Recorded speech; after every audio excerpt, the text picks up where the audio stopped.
Everyone, very good morning to all of you. आज के video में हम लोग 29 नवंबर 2023 के करंट अफेयर डिस्कस करेंगे। करंट अफेयर की पीडीएफ स्टैटिक जीके के साथ आप एग्जाम इंजन एप्लीकेशन से डाउनलोड कर सकते हैं। एग्जाम इंजन एप्लीकेशन अगर अभी तक आपने अपडेट नहीं किया है तो आप अपडेट कर लीजिए, क्योंकि एप्लीकेशन में काफ़ी सारे नए फीचर्स आ चुके हैं। जैसे कि डेली क्विज अपडेट होते रहते हैं, तो वो जो क्विज हैं वो आपके करंट अफेयर के मोस्ट रेलेवेंट क्वेश्चन और साथ में स्टैटिक जीके से जुड़े होते हैं। तो आप ये क्विज वहां पर अटेम्प्ट करना मत भूला करिए, जो कि सभी के लिए फ्री ऑफ कॉस्ट है। इसके अलावा फ्री पीडीएफ के ऑप्शंस भी अवेलेबल हैं, जहां पर आप फ्री पीडीएफ एंड मैगजीन्स भी अवेल कर सकते हो। पहले बात कर लेते हैं कल के क्वेश्चन की। कल मैंने आपसे क्वेश्चन ये पूछा था कि ये कौन सा राज्य है जो कि भारत का पहला ऐसा राज्य बन गया है जिसने अपनी खुद की इंटरनेट सर्विसेज स्टार्ट करी हैं के फोन के नाम से। तो ये है दरअसल केरल सरकार। केरल सरकार ने इसको 2 साल पहले अनाउंस कर दिया था, और अभी हाल ही में 3 महीने पहले ही ये सेवाएं शुरू भी कर दी गई हैं केरल के अंदर। पिनाराय विजयन, जो कि मुख्यमंत्री हैं केरल के, इनके द्वारा इसका शुभारंभ किया गया। यहाँ पर के फोन का मतलब क्या है? इसका फुल फॉर्म है के फॉर केरला। ठीक है। एंड फोन का मतलब है फाइबर ऑप्टिक नेटवर्क। ठीक है। तो इसी के साथ केरल भारत का पहला और अभी तक का इकलौता ऐसा राज्य है जो कि खुद की ब्रॉडबैंड सर्विसेज पूरे राज्य में प्रोवाइड कर रहा है। केरल में गवर्नर कौन है, क्या आप मुझे कमेंट बॉक्स में लिखकर बता सकते हो? शुरू करते हैं आज के करंट अफेयर। ये कौन सा देश है जो कि इस बार 2023 के वर्ल्ड क्लाइमेट एक्शन समिट को होस्ट कर रहा है, जिसको भारत के प्रधानमंत्री नरेंद्र मोदी अटेंड कर रहे हैं? तो पीएम नरेंद्र मोदी इस टाइम पर यूनाइटेड अरब अमीरात की यात्रा पर हैं, और यूएई में दुबई के अंदर इसका आयोजन किया जा रहा है। दरअसल इसकी जो शुरुआत है, ये शुरुआत इसकी 28 नवंबर मतलब कल के दिन से हो चुकी है, और ये 12 दिसंबर तक चलेगा एक्शन समिट। और प्रधानमंत्री नरेंद्र मोदी 2 दिन के लिए यहाँ पर गए हुए हैं। तो पीएम नरेंद्र मोदी 30 नवंबर और 1 दिसंबर को इसे अटेंड कर रहे हैं। वर्ल्ड क्लाइमेट एक्शन समिट का मेन उद्देश्य ये है कि दुनिया भर के कई सारे देश इसको अटेंड कर रहे हैं। पर्यावरण में जिस तरीके से बदलाव आ रहे हैं, जिस तरीके से वो अपने आप में चैलेंज बन के उभर रहा है, चाहे खेती की हम बात करें, दुनिया भर के कई सारे हिस्से हैं जहां पर पर्यावरण में बदलाव को लेकर खेती नष्ट होती चली जा रही है, किसानों को नुकसान झेलना पड़ रहा है। इतना ही नहीं, कई जगह पर महामारी भी पैदा हो रही हैं। कई जगह पर आप देख रहे होंगे कि ठंड का मौसम है, लेकिन उसके दौरान भी बारिश हो रही है, और गर्मी के मौसम में जब बारिश की उम्मीद होती है तो वहाँ पर बारिश नहीं हो रही है।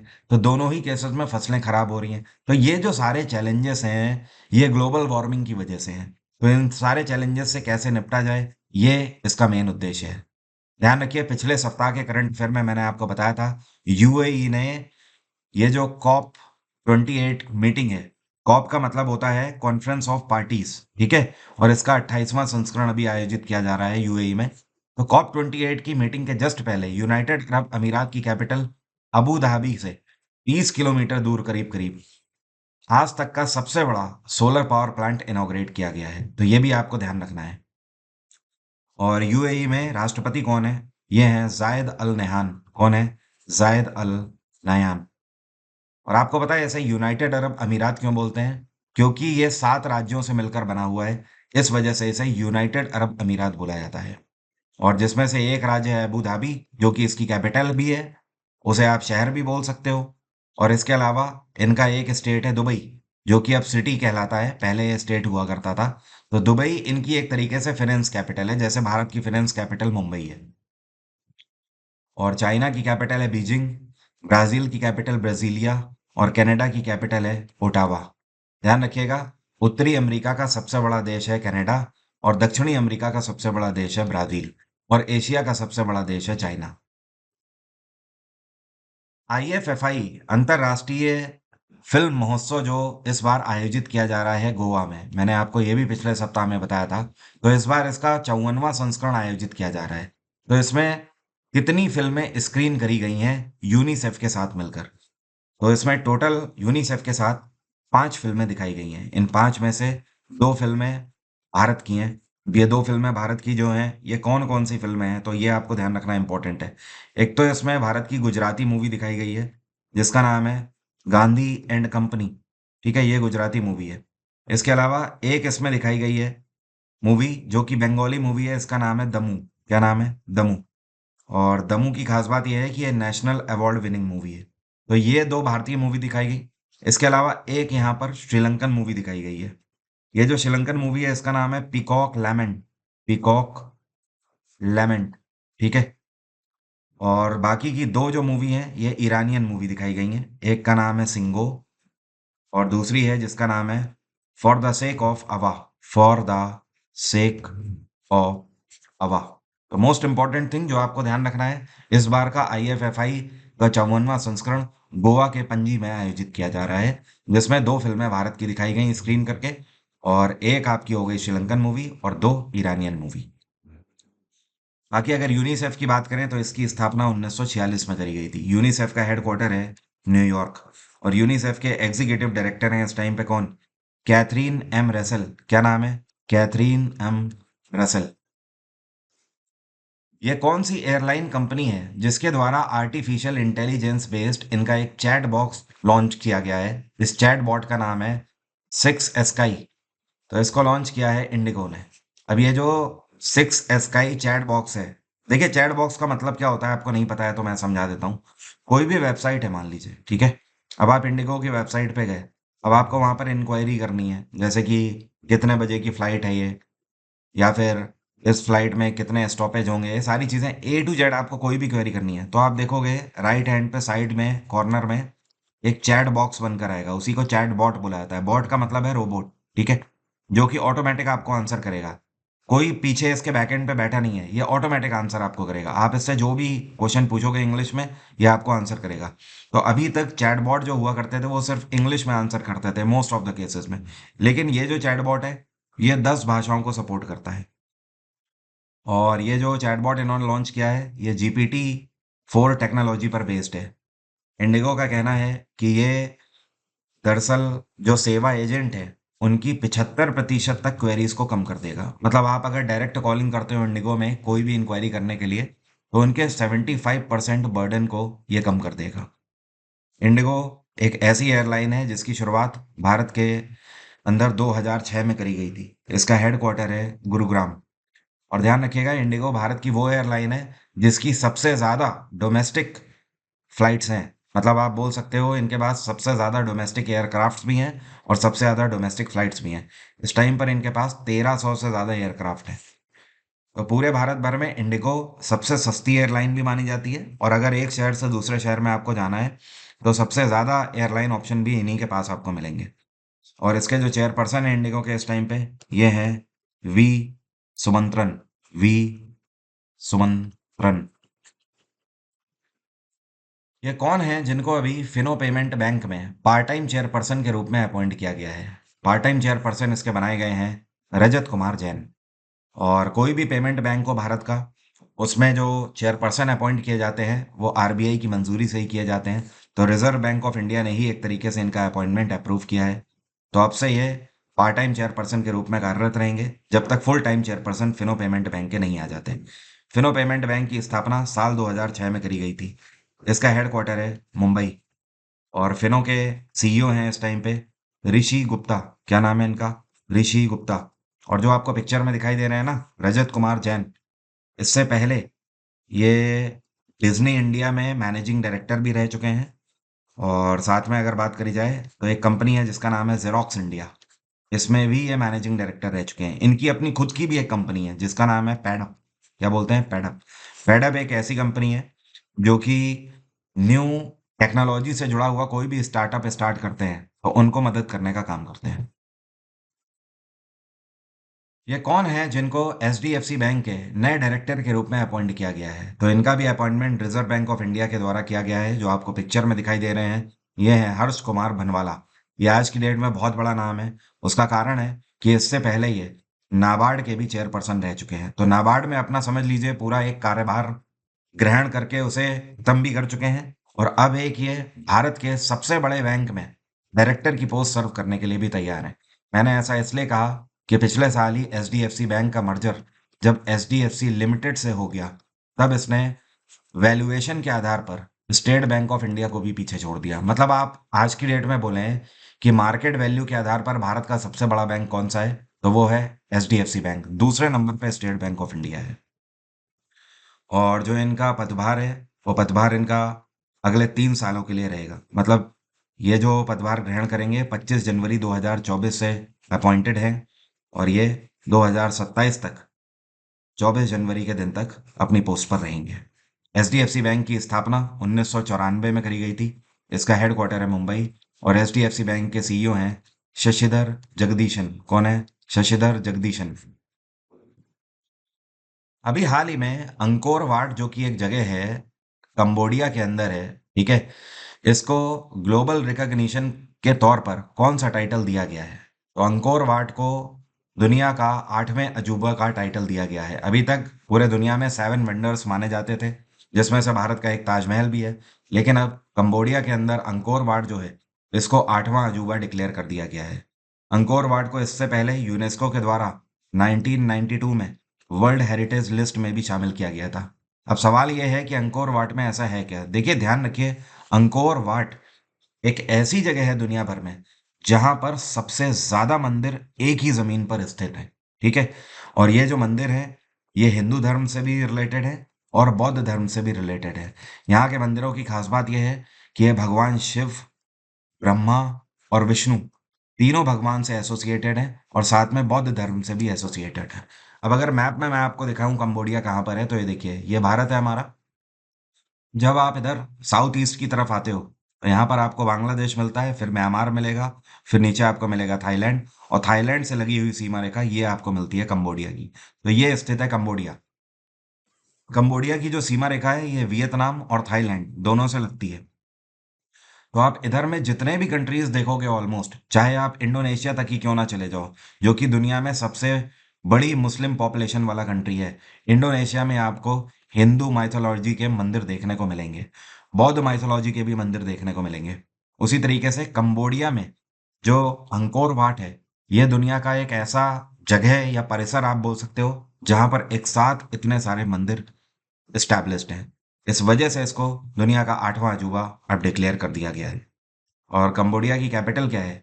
इसको बोलते हैं फोम फेन। क्या बोलते हैं? फोम फेन, ठीक है। और यहाँ के प्रधानमंत्री हैं इस टाइम पे हुन मनेत। हुन मनेत, ठीक है। और कल के वीडियो में मैंने आपको बताया था, ध्यान रखिएगा, अभी हाल ही में बुकर प्राइज 2023 से किसको सम्मानित किया गया है? तो इस बार बुकर प्राइज 2023 से पाउल लिंच को सम्मानित किया गया है। क्या नाम है? पाउल लिंच। आयरिश ऑथर है और इनकी जो किताब है जिसका नाम है प्रॉफिट सॉन्ग। क्या नाम है? प्रॉफिट सॉन्ग, जिसके लिए इनको सम्मानित किया गया है।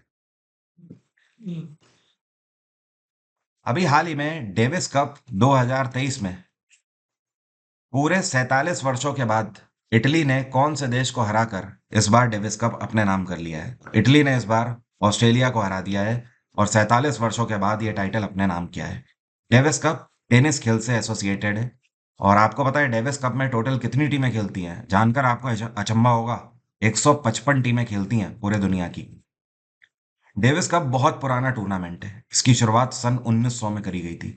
पिछले 123 सालों में इटली ने दूसरी बार इसे जीता है। पिछली बार इटली ने लास्ट टाइम इसे 1976 में जीता था। तो 1976 से अब आप देखिए 2023, पूरे 47 वर्षों के बाद अब ये इटली का दूसरा टाइटल है जो इस बार इन्होंने जीत लिया ऑस्ट्रेलिया को हराकर।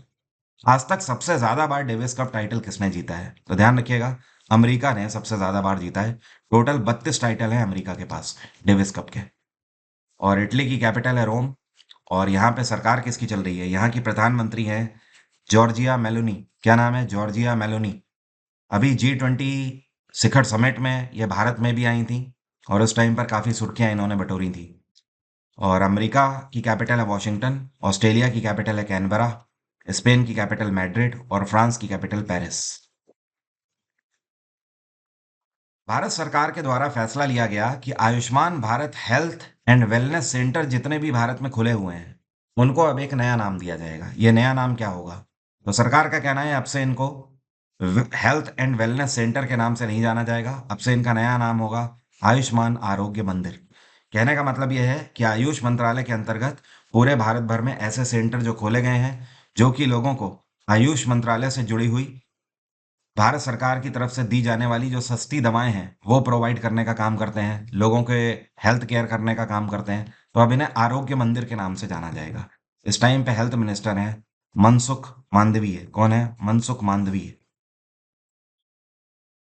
खेलो इंडिया पैरा गेम्स 2023 होने जा रहे हैं, ये मैंने आपको पहले ही बताया है 3 दिन पहले।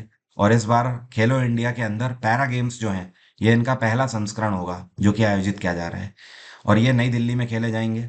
और इसकी जो शुरुआत है ये 10 दिसंबर से होने जा रही है और ये 17 दिसंबर तक चलेंगे। तो सवाल ये है कि अभी हाल ही में इसका शुभांकर लॉन्च कर दिया गया है, जिसको मैस्कॉट बोलते हैं। ये किसके द्वारा लॉन्च किया गया है? तो ये स्पोर्ट्स अफेयर्स मिनिस्टर हैं अनुराग सिंह ठाकुर, जिनके द्वारा खेलो इंडिया पैरा गेम्स का नया शुभांकर लॉन्च कर दिया गया है। और ऑफिशियल मैस्कॉट ये पता है क्या है? इसका नाम है उज्ज्वला। उज्ज्वला। ठीक है। इसका नाम ध्यान रखना बहुत इंपॉर्टेंट है। खेलों में आपसे शुभांकर के नाम बहुत पूछे गए हैं। जैसे कि पहले एक बार हैफी भी रह चुका है। ठीक है। तितली भी रह चुकी है। इस तरीके के कई सारे पहले भी मैस्कॉट रहे हैं जिनके नाम थे। ठीक है। ओली भी रह चुका है। तो उज्ज्वला इसका नाम है। और ये क्या है? Ujjwala the sparrow. ये अपने आप में गौरैया है। ठीक है। तो गौरैया इस बार रहेगी, इस बार पैरा गेम्स का मैस्कॉट, और जिसको नाम दिया गया है उज्ज्वला। ये कौन है जिनके द्वारा IBSF six red snooker world championship 2023 का टाइटल अपने नाम कर लिया गया है? जो आपको पिक्चर में खिलाड़ी दिख रही हैं, इनका नाम है विद्या पिल्लई। इस बार इन्होंने गोल्ड अपने नाम कर लिया है, six red snooker world championship title जीत के।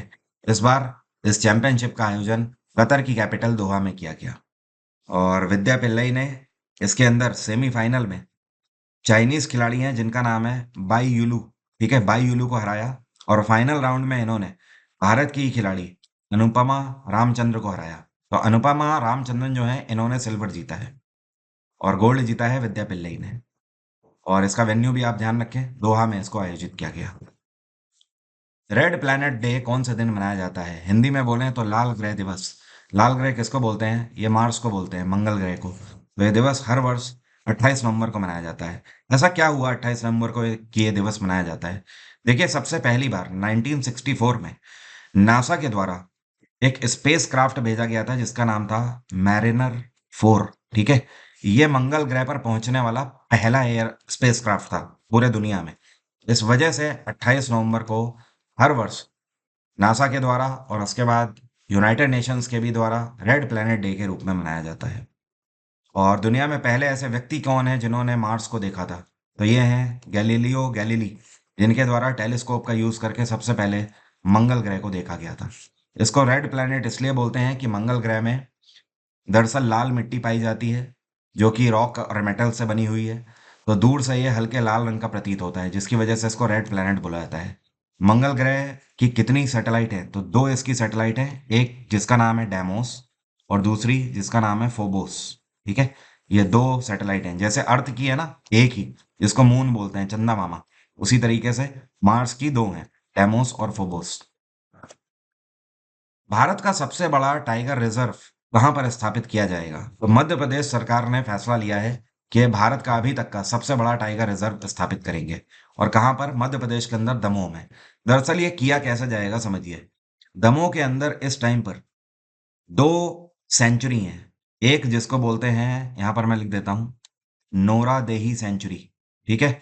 और दूसरी सेंचुरी जिसका नाम है दुर्गावती सेंचुरी। ठीक है। तो मध्य प्रदेश सरकार ने फैसला लिया है कि इन दोनों सेंचुरी को मर्ज कर देते हैं। और मर्ज करने के बाद इसको टाइगर रिजर्व का टाइटल दे दिया जाएगा या टाइगर रिजर्व की कैटेगरी में शामिल कर लिया जाएगा। और ये दमोह डिस्ट्रिक्ट के अंदर ही दोनों आते हैं, तो इस वजह से इन दोनों को मिलाकर ये भारत का सबसे बड़ा टाइगर रिजर्व होगा, जो कि 2300 वर्ग किलोमीटर में फैला होगा, 2300 स्क्वायर किलोमीटर में। अब मेरा आज का सवाल आपसे, आप में से कितने लोग बता सकते हैं फेमस किताब राज तरंगिणी जो है, ये किसके द्वारा लिखी गई है और कौन सी भाषा में लिखी गई है? आप केवल इतना बता दीजिए कौन सी भाषा में लिखी गई है, बाकी मैं इसके बारे में कल के वीडियो में आपको फिर बताऊंगा डिटेल में। और आप सभी मुझे इंस्टाग्राम पर भी फॉलो कर सकते हैं। मेरी इंस्टा आईडी है वरुण अवस्थी 07। इसके अलावा एग्जाम इंजन एप्लीकेशन में 2024 के किसी भी राज्य के एग्जाम के लिए और किसी भी SSC एग्जाम के लिए आप मेरा GS GK का फाउंडेशन बैच पूरा अवेल कर सकते हैं, चाहे तो रिकॉर्डेड चाहे तो लाइव। दोनों ही ऑप्शन आपके पास अवेलेबल हैं। इसके अलावा स्टैटिक GK का भी लाइव कोर्स स्टार्ट हो चुका है 2024 के सभी एग्जाम्स के लिए, आप इसे भी अवेल कर सकते हैं। स्टैटिक GK का वेटेज 40% से ज़्यादा इस टाइम पर हर एक एग्जाम में है। GS के अंदर जितने भी क्वेश्चन पूछे जा रहे हैं वहाँ पर करीब करीब मिनिमम 40% स्टैटिक जीके से आ रहा है। इसको देखते हुए ये बैच मैंने स्टार्ट किया हुआ है। इसके अलावा एग्जाम इंजन में आपके पास और भी बहुत सारे ऑप्शन हैं, जैसे आप मेरा रिकॉर्डेड हिस्ट्री, recorded polity, science, recorded geography, इन सब के बैचेस भी अवेल कर सकते हैं। आज की बात यहीं तक रहेगी। Thank you so much, have a nice day, take care, bye bye, आपका दिन मंगलमय हो।